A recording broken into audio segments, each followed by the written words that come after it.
Welcome to the Bloom Effect. I'm your host, Cassie Kellner, former chairside assistant turned team coach and founder of Everbloom. This podcast is all about the real stuff, honest combos, leadership lessons, and the heart behind thriving orthodontic teams. If you're ready to grow, lead, and bloom, let's dive in. Welcome to the Bloom Effect. I am your host, Cassie Kellner. I don't typically do this, but I wrote something for my guest today because she means so much to me. So here we go. Today's guest is more than a colleague. She's my consulting sister. She's my go-to when my imposter syndrome hits. She's one of my dearest friends of 17 years. We started this journey side by side back in the day with Dr. Rick McLaughlin. She's the founder of Heartwise Collective. Please welcome the one and only Lindsay Quinn. Oh, you're going to start this off with tears. I'm going to cry. I have chills. Really, Cassie. Linz, I can't thank you enough for being here. I am so excited for this. It's ridiculous. I truly. So, okay, first of all, I had to ask Siri because I wanted to know, like, when was 2008? Because that's when we met, and she told me 17 years. Isn't that wild? It is insane. 17 years, and I have so many memories of, that the office that we worked with, Dr. McLaughlin's office, and just starting out and being neighbors in San Diego and carpooling to work when one of our cars was broken down or in the shop, and so young. And it's just, it's really, really wild to think about that being 17 years ago. And also we were so young then, and so much has happened. And, one of the things that I was actually thinking about too, Cass, and I think about this all the time, and I don't know if I've ever said this, but, I think at Dr. McLaughlin's office, we worked together for, it was like maybe 3 years crossover. 4 years crossover. Because I think I was there for maybe, 3 or 4 years before. You must have been 3 years. But I don't remember being at McLaughlin's office without you. Like, for me, you were there the whole time. Like, you are such a big piece of my memory of working at Dr. McLaughlin's office that, there was I don't have a memory of you not being there. That's what a strong impact you had there. Oh my gosh, Lindsay, stop. Am I going to cry today? Like, I'm just so excited for this. I hope people can feel the energy coming from this. And also, we don't have enough time to talk about all the things and the stories. There's some stories we probably shouldn't share anyways. Okay, I always start my podcast with, and you're going to love this, so you get to take this wherever you want to take it. Who is Lindsay Quinn? Yeah, Cass, I don't even know how to answer that question. That's probably my least favorite question to ever answer. But oh my goodness, who am I? This version of me now, 2025, I'm a mom, right? First and foremost, I'm a mom to a 3-year-old, and he's incredible and so fun and challenging and my biggest source of growth right now. Always, right? Like personal growth. But it's amazing. And I love being a mom. So that's, I'm a mom, I'm a wife, I'm a sister, I'm a daughter, a friend, right? Like, oh my gosh, showing up for people as much as I can. And then an entrepreneur, which, I think for any female entrepreneur who's also a mother, I know you and I talk about this all the time, but that dynamic is a really unique dynamic. And it's just who I am now, right? I'll never not be a mom and an entrepreneur. And then, for anybody who loves astrology, like who I am, I'm a Pisces sun, Virgo moon, and Scorpio rising, which is also its own dynamic.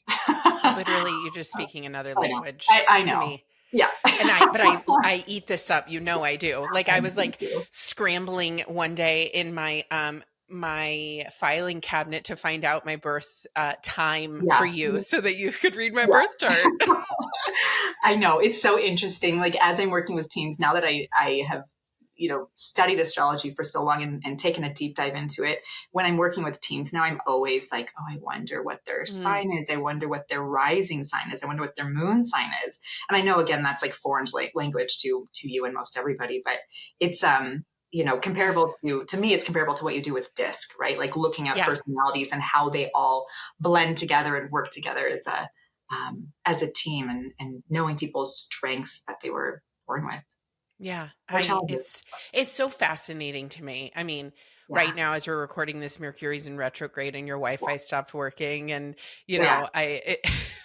That's That's just be prepared, right? Like Mercury retrograde, be prepared. There may be some communication breakdowns on your team. There may be a lot of people who are showing up late. Cars are breaking down. Technology's breaking down. Like flights are delayed. That's the kind of stuff. we'll get out of it. And then it's going to happen again.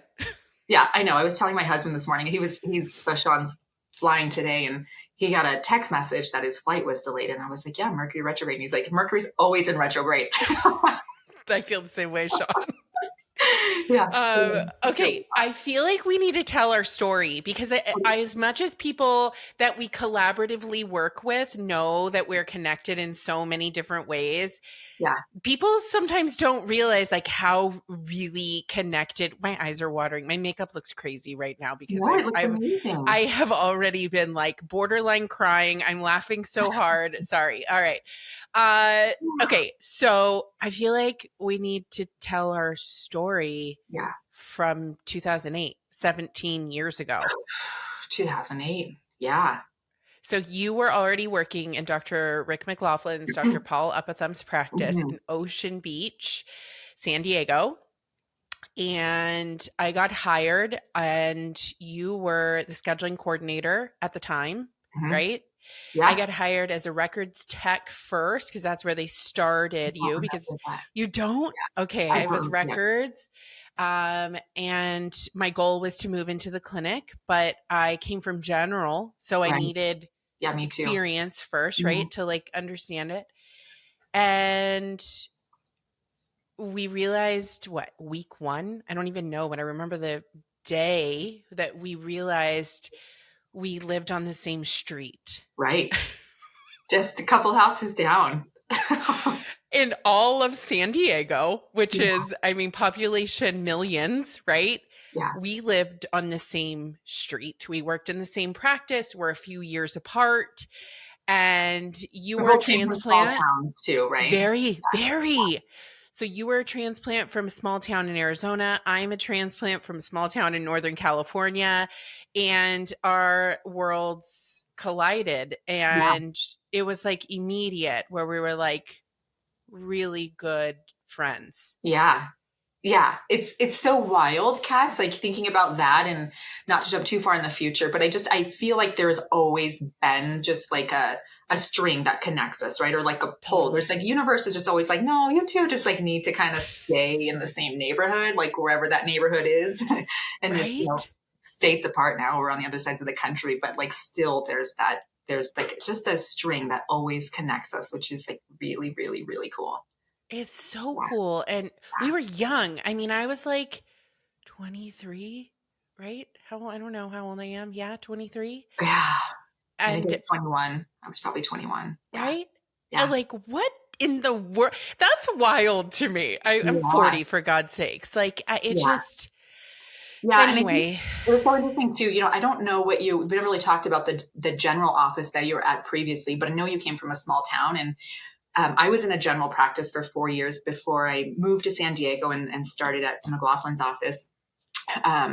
But like really, really, really different culture in the general practice to the ortho practice that Dr. McLaughlin's office.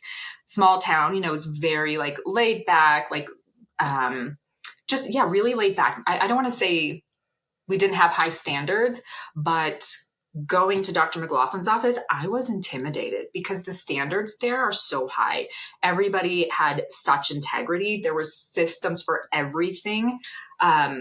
And at first I was intimidated by that, like being in that culture. Dr. McLaughlin, being who he is, was like, this completely humble. I didn't realize until maybe a year after being there, the presence that he had in the orthodontic community. I did not know he was a world-renowned orthodontist. I did not know that he had his own bracket prescription. because he's so humble. He didn't want his Same. patients knowing that, and he didn't Mm-hmm. talk about it. We weren't supposed to tell his patients that he was traveling the world to go train orthodontists in Japan, right? Um, but yeah, I was intimidated at first. And then as the years went on, I became very appreciative of the standards that practice had. And I essentially compare all other practices to that. I worked in another practice briefly after McLaughlin's when I moved back to Arizona. And that was really eye opening for me because it was like, whoa, like orthodontist practices around the world, around the country, do not operate like Dr. McLaughlin's. And that's where I think my first like realization of potential consulting or helping other orthodontic practices even came to light. Like, wow, I was so fortunate to work with such an amazing practice and learn such amazing systems from such amazing doctors and ladies that had been there for so long. The women there were incredible. Oh, That now I see like what is possible and what, when you have high standards, like what's possible. Yeah. yeah. And like the level of respect that I had for leadership and those Mhm. doctors and the people that were training me at such a young age, and, and being so incredibly responsible too at such a young, and taking my career in this practice and my position in this practice so serious Mhm. at Yeah. such a, we were so young, Yeah. to look back and go, Right. but like the standard was high. And It if was. you wanted to be here, and they didn't treat it like that, by the way. Like it wasn't like, oh, you're so lucky to be here. It was No, like, no, no. welcome to the team. And then you realize on your own, oh, I am very lucky to be here. I Yeah. had no clue. And I think too, Cass, like I know this actually, Teresa, that name just popped in my head, but Yes. so we both went through a recruiter when we moved to San Diego. Just so happened we both reached out to the same recruiter. Her name was Teresa. I think it's All Dental Staffing. No idea why I remember that. Wow. But Teresa with All Dental Staffing, she is the one that said, you need to go interview at this practice. And I was like, yeah, but that's ortho. I'm a general girl. And she was like, no, you need to interview here. And so I did and was offered the position. And she said, you have to take this position. If this is the practice you want to be at. And I just was like, okay, I trust you. I'll go there. Right? But Yeah. if it wasn't for her, I probably would have ended up at In just another general. general practice. Yeah. So, Yeah. and I It's know you really work with the wild. same recruiter. Yeah. So Wow. she found me on Craigslist and then pushed me through. It was like a different experience, but it was, the same. And I got hired with another assistant, like they needed two at the time. And that assistant was let go because she just Oh, couldn't cut it with the systems and how fast paced yeah. it was. And that alone at such a young age, I had never been fired before, right? Like the thought was so jarring that I was like, oh, I better up my game because, and I remember them calling me in and saying, by the way, you're not a package deal. You didn't even know this girl. This doesn't have anything to do with you. But I was like, still, like you guys are just letting people go because they can't cut it in X amount of time. Like it was like, yeah, no, it's not going to work. And I was like, okay. And, there's again, so many standards of what Standards. your scrubs should look like, what your Yeah. hair should look like, what, Chip how you nail should, polish. yes. Oh gosh, How the nail you, polish. yeah, how you interact with patients. There was like, Yep. it was like always eyes on you and not in a bad way, right? Like we have No. high standards and integrity and expectations for the team members here, but the, there was really high expectations about how you communicate with patients. And I really appreciated that Me because too. that's something that I'm really big on. And even then, is like how we interact with our patients and just people, right? In general, like just being Yeah. a kind person who wants Yeah. to help was just so important to be a team member. And Yeah. everybody, I mean, the core team members over there that, lasted for years, some are still there. Like all of them were amazing. And I always appreciated them. I never had negative thoughts or feelings about any one of them. It was all just appreciation. Yeah. And Yeah. I just remember that. And like I said, I still compare in my consulting, right? Like I still compare so many practices to that standard of Totally. team members, of systems, of integrity, of patient care. Like, I know it's Yeah. possible, and you know it's Yeah. possible. Yeah. Yeah. We lived it. That's the Yeah. difference. Mm-hmm. We're not, we lived it and then we are applying it to real life. And so I think that's really helpful in the work that we do, Yeah. is Yeah. that we lived it and the standard was so high. And I'm so appreciative at such a young age. I had no idea, but now looking back at where I am currently in life, I'm like, thank God I started here. Yeah. Yeah. I will always have so much gratitude, and it just feels like such a blessing to have had that opportunity and that experience. And I mean, there's so many things, like getting to know you, and that friendship. Yeah. Planting its seed. Yeah. Totally. Yeah. So, what? I said that was our first experience together. I know. Timeline. Okay, wait. I need to tell everyone. So, and I don't think I don't know if I do this in front of people, but when I call you Linda. Oh, yeah.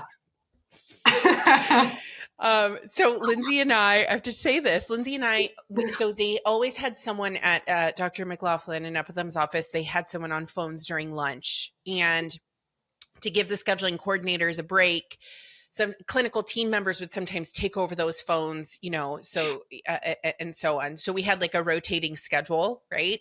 So I would do a lot of, work up front. I would help up front. If you were a TC, Linz, like I would sit in your seat and take over and blah, blah, blah. There's a lot of cross training happening, right? A lot of cross training. Yeah. Right. When I answered the phone, because my name is Cassie, everyone thinks my name is Kathy, right? Cathy. Right. When you answer the phone, your name is Lindsay. Everyone thought your name was Linda. And so for years, we would call each other Linda and Kathy. And it's such I usually shortened it to Kath, though. Kath just rolls off the tongue. It was Kath, the Cath, Kath and Linda. And still sometimes when you call me, I'm like, hey, Linda. And we don't even laugh because it's just it's like, hey, and then we just keep Anyway, Kathy and Linda, 17 years later, have been on a journey. Oh my gosh. Mean, from 17 years. 17 years. From our early times at McLaughlin, I then moved to the East Coast. You tell your story. You went on a wellness journey of, oh my gosh, Linz. And remember though, like just take a step back too. Do you remember, of course you remember this, but you went to the East Coast and you were working there at Baker's practice. And I remember you reaching out and being like, hey, like, I think that like we need you to come out here to this practice so that we can help train I think it was the financial coordinator and the treatment coordinator, or she was a combo financial coordinator, treatment coordinator. And I remember like going to Dr. Epithem and Dr. McLaughlin and Mary and asking for permission and their blessing to go and do that. And like they were super supportive and they said, yes, go ahead. But that was like really the first mini consulting that ever happened. 100%. And it was fun, right? And we just, oh my gosh, you took a red eye. I have a photo. I don't. You took a red eye out and you landed and you had a Red Bull. You would never drink a Red Bull now, by the way. Drink a Red Bull ever. That's how young we were. You had like a Red Bull, and I drove I don't know what year it was, 2005 Ford Focus, and I picked you up. I know that Ford Focus. And I picked you up from the airport on your red eye, and I have a photo. We took a selfie from like a real grainy phone. It must have been the first iPhone that came out that I had, and I still have it. And you're holding your Red Bull up, and we're in the car driving. I need to post this. And we're so young. And you came in and you did magical things for this practice. I remember what you did. And you left. And that was like a taste of, and I'd already had a taste in this practice of, we did a full gut renovation. We changed systems. Like it was so incredible. And fast forward, you leave McLaughlin and Epithem's practice and you go where? Yeah. So I think I was like 20. I went to the seas. That was 20. I think I was I think I was 25, and, I had worked in dentistry and orthodontics my whole working career up until then. So, I started when I was 16. My mom was a Oh dental my gosh. assistant, and I would go over to the office and do sterilization. I helped them go digital. Um, Anyways, so yeah, I was like, I want to try something new. Like, I don't have kids. I'm not married. I just want to like have some freedom here. And so I ended up over the next 5 years, really, working as a wellness instructor on a small cruise company called Uncruise, where I did massage and led yoga classes every morning and took people out on adventures. They were like 35 to 85 passenger boats. So you were kind of a jack of all trades on the boats, whether you were like being an adventure guide or a wellness instructor. But yeah, I spent my summers in Alaska and my winters in Hawaii, and ended up meeting Sean, my husband. So that also was like a very good decision. Okay, And for anybody out there that watches Below Deck, yeah, I'm like, Lindsay, I'm a reality TV junkie. It's like actually embarrassing. Sean watches it too. Bravo is Yeah. like, on speed dial. But anyway, I just think of Below Deck, like of your I've only life. seen And honestly, I've only seen bits and pieces because Sean watches it every once in a while, like when there's nothing on. But yeah, there's like, it's obviously dramatized Below Deck, but like the things that happen, like really do happen on the boats too. Like there's been lots of relationships and, drama. drama. Yeah. It's Oh, always the it's chefs. so entertaining. Yes, the chefs, The they're so chefs they fiery. are so fiery. That's true. I don't know what it is about the chefs, but they are. And your Yeah. husband was the captain. Yes. So, like, still the Yeah. captain, but like, oh my God, I would have loved to see that just Yeah.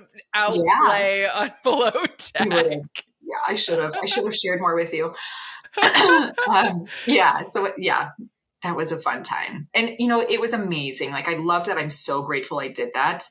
Um, I saw a lot of really beautiful things, like once swimming with humpback whales and, like orcas breaching under rainbows. Like, not kidding. Like, that actually happens, like Oh so my many incredible gosh. things. And it was a really, it was actually like a very healing time in my life just to be in nature and coming back to yourself and I don't know, it was kind of like being at summer camp all the time.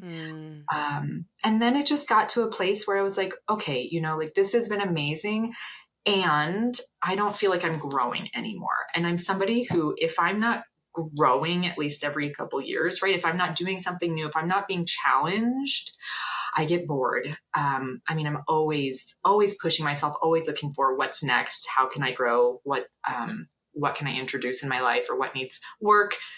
And yeah, I got to the boats where I was like on the flagship vessel. I was the lead instructor, and I was like, this is no longer inspiring to me. And when things aren't inspiring, I know it's time for something new.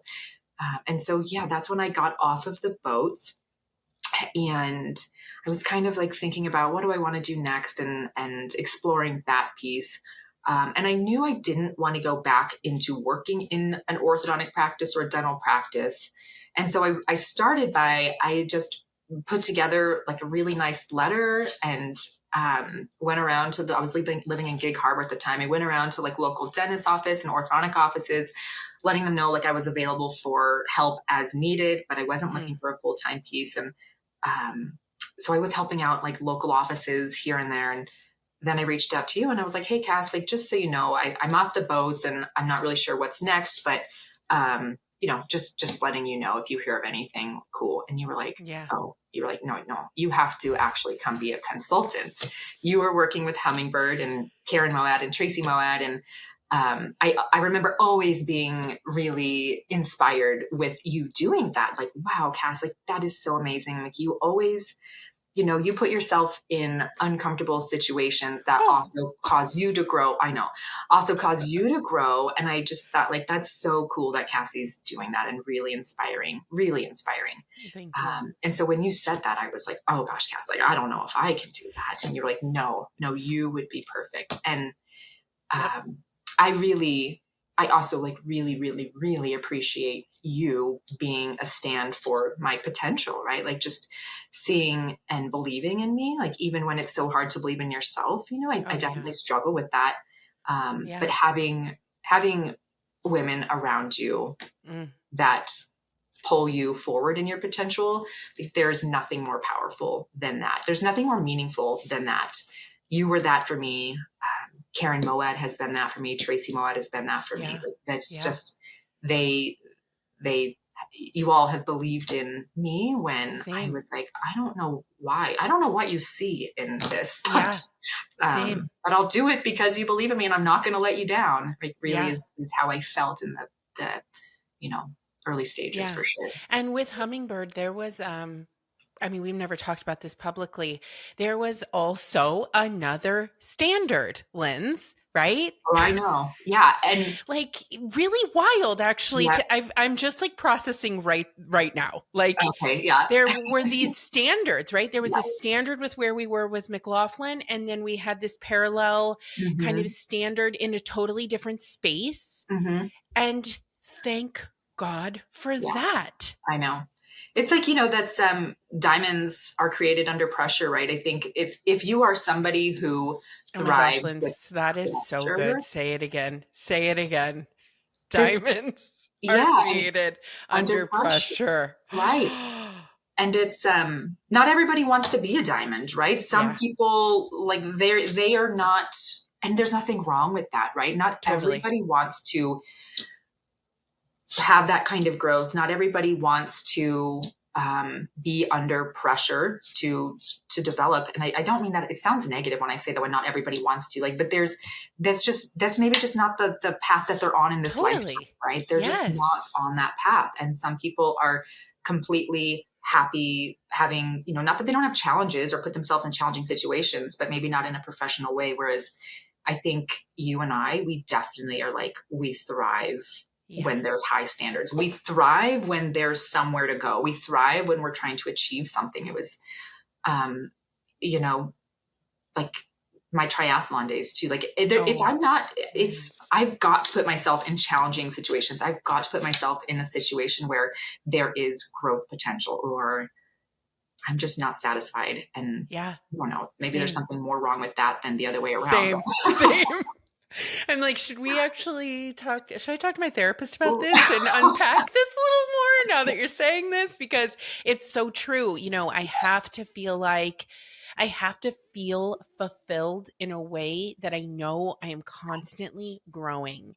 And while imposter syndrome, as I said from the minute we started this podcast, is real, I had imposter syndrome at Dr. McLaughlin and Upatham's office when I'm doing an indirect bonding and there are 7 doctors surrounding me and I'm like praying, like, please God, let all these brackets stay on when I peel this thing off, because I can imagine. if they don't, they're going to be like, oh, so it doesn't work, and then the pressure and the feeling of being the best damn consultant I can possibly be. And, and feeling that and the Hummingbird Associates standard that I felt from day one, I'm so grateful for. I'm so grateful for. Yeah, me too. I mean, not only for the high standards and integrity, but also just the wisdom and genius that Karen has. And, she's been such a pioneer in the orthodontic consulting world and is still at her age, right? She is still forging and creating new systems and developing new things with practices. Like she's always cutting edge in things, and listening to her doctors and her clients and her friends is what they are. The relationships that she builds with people too is really inspiring. So yeah, I mean, it's the same. Like, I'm just so grateful for the experiences that we've had and the people that we've gotten to know and look up to and learn from. Because I can't imagine. I mean, there's no way I would be going out and doing anything without the background and the people that I've known and gotten to learn from and be a part of. Yeah. I would say to Yeah. people listening right now that are thinking of like shifting in their career, no matter what career it is and what that looks like, is like take it all in. Like Mhm. and to remember that you are worthy of the things that you want to do, and imposter syndrome is real and overthinking is And real. you'll never be ready. No, it's And like having a child. You're you'll never ready. never be ready, right? Like the more that's I think one of my biggest hurdles is I just, my Virgo moon wants everything to be perfect before I do anything, before I take the step. And I've learned like, okay, hey, like nothing's ever going to be perfect. You're never going to feel totally ready. You just have to take the steps. And sometimes it's Absolutely. figuring it out as you go and saying, oh, you know what, actually, I don't want to do that, or I'm going to offer this instead, or, just pivoting. And I know you did that big time when you Yeah. started Everbloom. Yeah. Yeah. We both kind of, in our own ways, had a massive pivot outside of that consulting group. And now, you have Heartwise Collective, I have Everbloom, and we are the creative masterminds behind our own, Mm-hmm. consulting and coaching companies. And here we are again, Linz, like on these parallel, like what? I Yeah. can't even explain this. I mean, Yeah. I'm so grateful you're in my life and that you have been on this path with me. I can't even begin to tell you. I want to like shout from the rooftops. I tell everyone I speak with how much I adore you, I'm so happy to see you in this space and to have been able to grow along with you Mm-hmm. in the what the hell are we doing stages, and Yeah. the we nailed it stages, at Yeah. all of it, the motherhood Yeah. situations, the Speaking on stages. oh, Lindsay, the I speaking honestly, engagements, the oh, lectures. I cannot imagine the study clubs. I can't imagine Oh, not having you as like a big sister mentor through the early days, the first few years of all of that.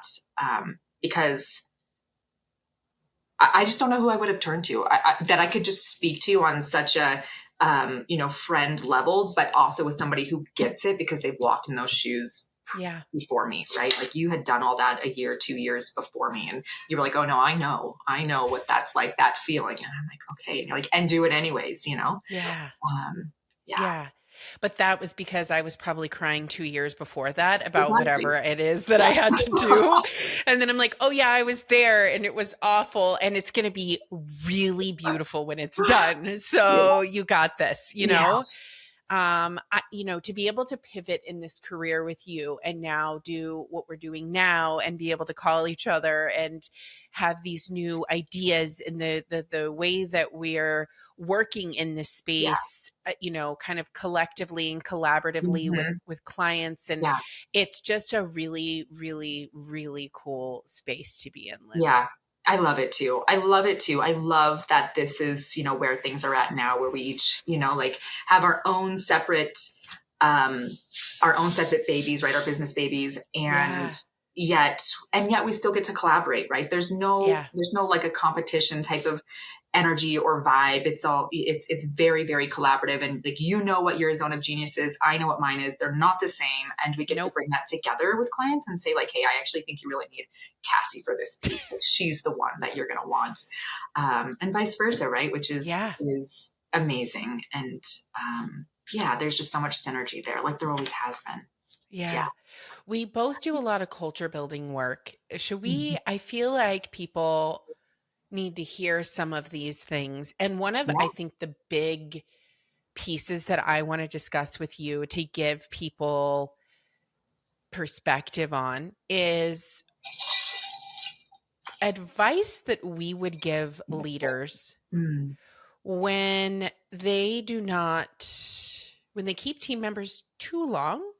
They know that the team member is not a good fit. The team member knows they're not a good fit. Everyone Mhm. knows that they're not a good fit. Yeah. And they're too afraid to just quote unquote cut the cord. Mm-hmm. We see it often. And I think a lot of this has to do with now I have to find another person to fill these shoes. And that's very stressful Mm-hmm. in this industry with the level of turnover Yeah. that we have and finding the right people and all the things.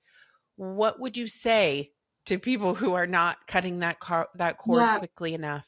Well, I think, I think people struggle with knowing when to cut the cord, first of all, because they don't necessarily have any metrics to use that make it clear or obvious that, hey, it's time to cut the cord.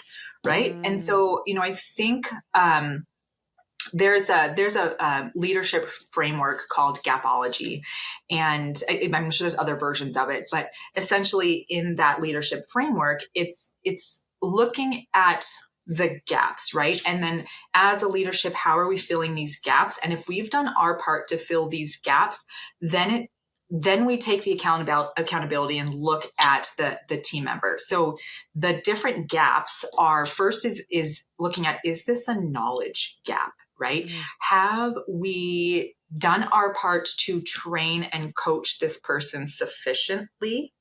And did we hire the right person for this role? Right? Because just because somebody has a background in analyzing data, for example, right, doesn't necessarily mean that that's going to translate to being a COO of your practice, right? That there's a huge knowledge gap, and that's going to take a ton of energy to pour into this person and may be worth it if they're closing yeah. the gap in the other pieces that I'll mention here. But um, that's what we need to look at first. Is this a knowledge gap? Have we put systems in place to coach and train this person and give them everything we can to have them be successful? If the answer is yes, then we're going to look at an importance gap, right? So importance gap, things that fall in that gap would be, have we communicated to this person the things that are important in their role? Do they know how to prioritize the things that are important? So, for example, maybe we have a financial coordinator who feels that it's more important to make sure that they're answering the phones to support their team members than it is to post payments and follow up with past due insurance.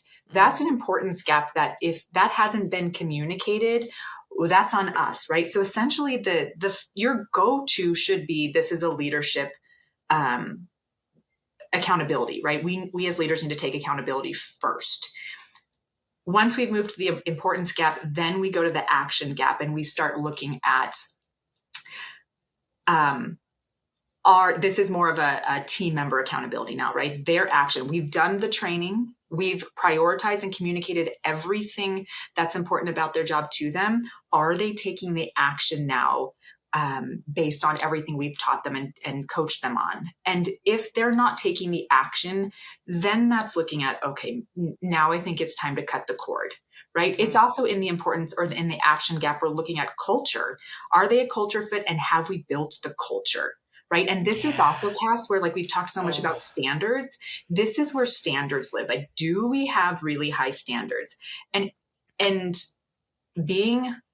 coming from a practice that had really high standards, working with the consulting company that had really high standards, if somebody is not living up to the potential of your standards, if they're not closing those gaps, it's time to cut the cord. Otherwise, you are lowering your standards by keeping the people, right? It tells the rest of your team that like it's excusable and acceptable to have this either like poor behavior, poor attitude, lack of training, right? Those things all become really clear that it's time to cut the cord.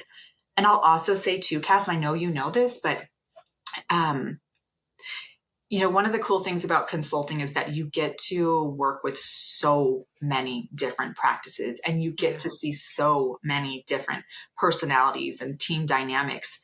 And it has become very clear to me within a couple of sessions of working with the team, like whether somebody is a good fit or not.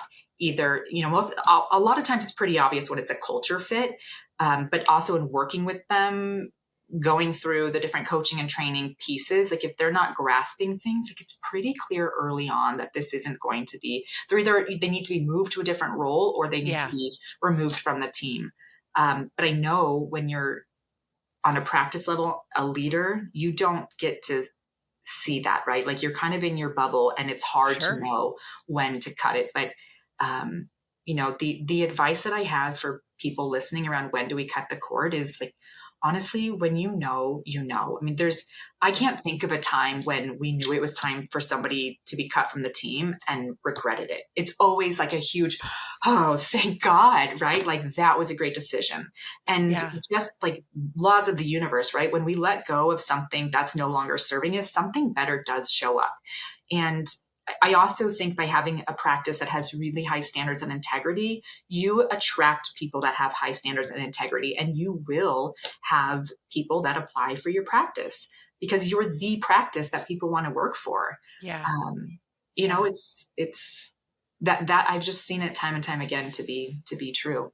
Yeah. And, I will say this, just the things that you're talking about in all of these gaps, right? In an individual is it's also very, very, very difficult to come back from a toxic culture.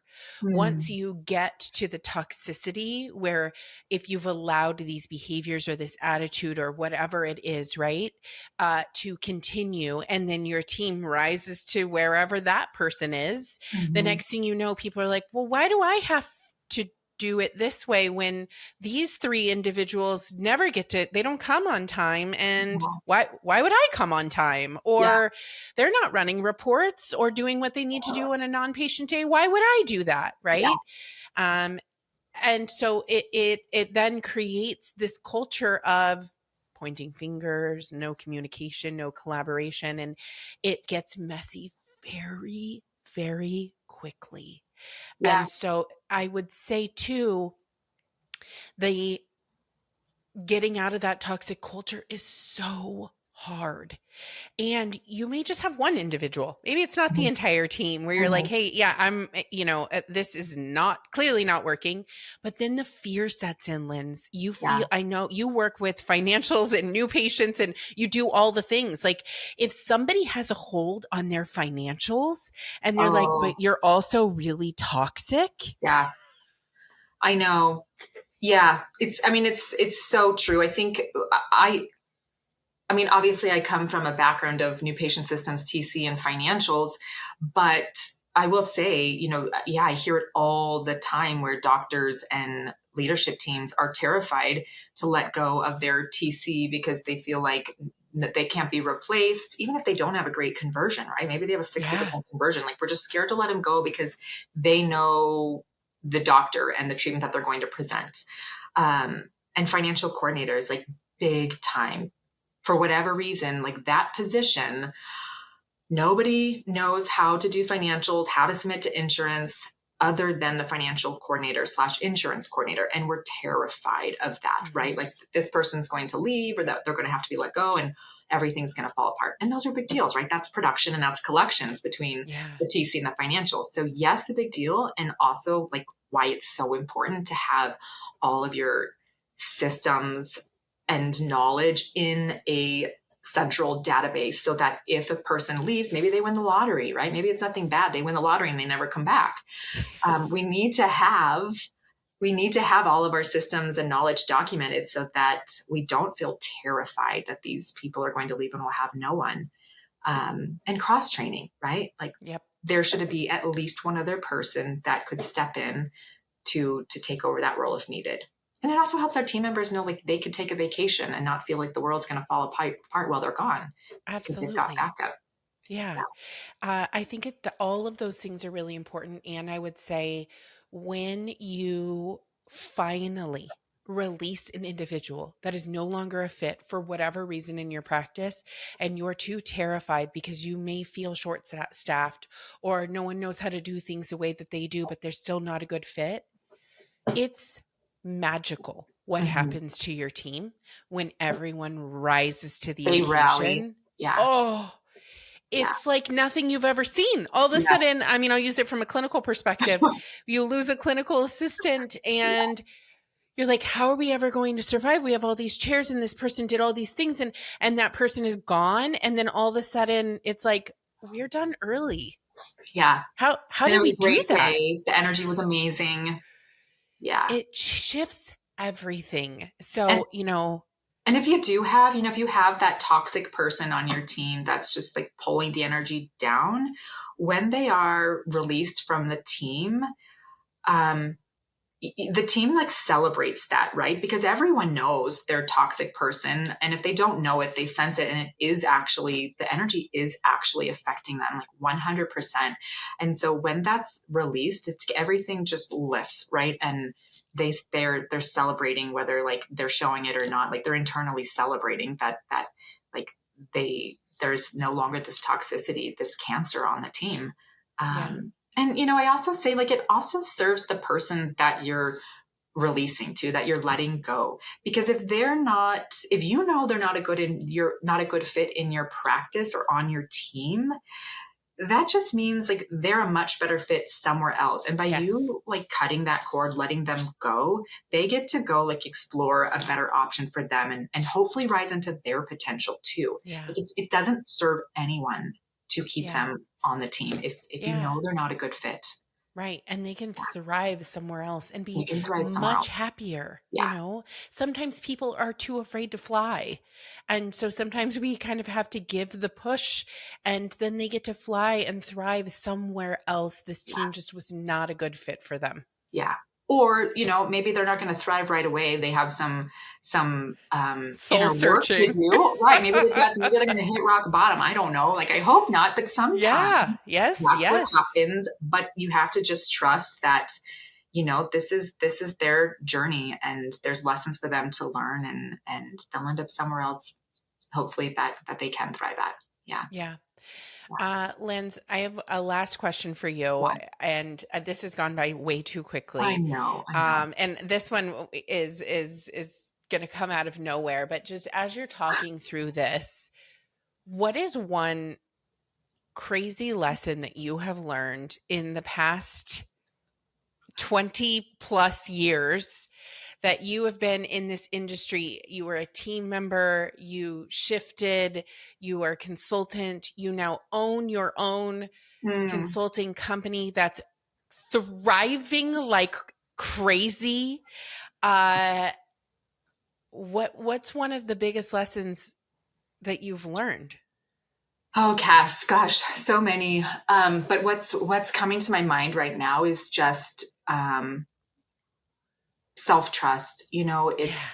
It's self-trust and it's not something I've mastered, right? But it's something that I have grown a lot in and continue to grow in, and just trusting myself and following what lights me up and carving my own path and not trying to be anybody else, not comparing myself to anybody else. Trusting that when I know somebody is not a good fit on a team, that I can speak up now confidently and have a conversation with the doctor and look at the knowledge gaps, the importance gaps, the action gaps, and identify, with them, at least share with them my perspective on what I'm seeing and trust myself. But yeah, Cass, self-trust is probably a forever lesson, but just trusting my intuition, trusting my path, trusting my timeline too. Right. Yeah. I think just as a working mom, Cruz is 3, and some days I'm like, oh my gosh, I wish I just had 5 days a week, 8 hours, 10 hours a day to work on my business. And I have to take a step back and think like, no, your son is 3. These are the most important days for you to be with him. I will definitely regret not being there with him, playing with him, adventuring with him, exploring with him. If I were to just dedicate everything to the business, right? So I don't know, I guess that's a separate lesson that has nothing to do with trust, but it's the balance all of of it. it. It's my timeline is what I mean. It's trusting my timeline that, hey, in a couple years from now, he's going to be in kindergarten and he is going to be gone 5 days a week. And at that time, like, yeah, maybe I can expand my team beyond 3 team members and, be on the road more or not, right? But Yeah. Yeah. I don't know if you listened to this episode. It just recently came out. Dr. Maggie Law talks about that and how her Mm, kids are little. She has 3 little she's so kids cute, and by the way. how she's amazing I love and her. how she's like, listen, my kids are only going to be young once and I'm Yeah, never going to get this back. yeah, And so she's trusting herself, right? Kind yeah, of comes full circle of yeah, where she's like, yeah, I run this practice and it's doing well. yeah, However, these school performances in kindergarten are still really important to me. yeah. And I'm going to shift things to make sure I show up for my Mhm. children as a mother, and I'm still going to be a business owner. Yeah, gives me chills. I mean, I think that's just such a universal feeling and thread for 100%. working moms, entrepreneur moms. And how lucky are we that we get to be entrepreneurs and say, you know what, I'm going to take Thursdays off because Yep. my son is not in preschool on Thursdays. Yeah. Right? Like Yeah. Yes. I that's the beauty feel of it. Like I'm really so grateful lucky. of that. Me Like too. it's hard work, no doubt about it. It takes a lot of energy. It's a lot of 4:30 in the morning emails or Yep. Saturday, Sunday work. Yes. And like, it's all on my terms and I wouldn't have it Yep. any other way. Yeah. Me too. Me too, Linz. Listen, my friend, my Linda to my Kathy, I am so grateful for you. I'm grateful that we are on this journey together and that we are on this new path, which was, by the way, for both of us, was never the plan. Never the plan. And we are doing it Yeah. and we have each other's backs. And I will say to anyone listening to this, find yourself a Lindsay. Find yourself someone that You need a you Cassie. can text and call and say, oh my gosh, this just happened and I'm panicking. Or what do I do about this? Or I'm doing this lecture. Can you look at this? Does it sound crazy? Or, hey, Linz, I'm going to start a podcast and this is Look at the you. path I'm going to take. Oh, I'm so proud of you, Cassie. I Thank you. really, really am so proud of you. Like I really, really, really, really do look up to you. I'm totally inspired by you. And, I'm always telling Sean, like, I cannot believe Cassie is doing this. This is so cool. Like she's doing a podcast. It's amazing. And just everything you've done, like your confidence and I know some of it's not always like, Are you kidding? 40 years, Linz. I've had to work at. no, Listen, I call you and I'm like, I don't know if well, I you can do show up this. anyways. You always show up anyways, which is just so, so inspiring. And it's not easy. It's not easy to show up on social media. I mean, I don't, but you do. You do it. And I'm just so impressed. You put Thank yourself you. out there and it's incredible. I'm impressed by you. I think you're an absolute genius. And I thank God that in 2008, you were my neighbor. You were the scheduling coordinator to my chairside assistant. You're my Linda to my Kathy. Aw. Now you're the Heartwise to my Everbloom, Lindsay Quinn. Thank you so much for joining me. Oh, thank you for having me, Cassie. I love you so much. I love you. Thank you for joining me on The Bloom Effect, where we keep it real, keep it growing, and always keep it team first. If today's episode sparked something for you, an idea, a shift, or just a reminder that you're not alone, take a second and share it with your team or a fellow ortho leader. Be sure to subscribe so you never miss a convo, and if you're loving the show, leave a review. It helps more practices find us and join the movement. And if you're ready to bring this kind of energy into your practice, visit discovereverbloom.com to learn more about working together. Until next time, keep leading with heart, keep building with intention, and keep blooming right where you're planted.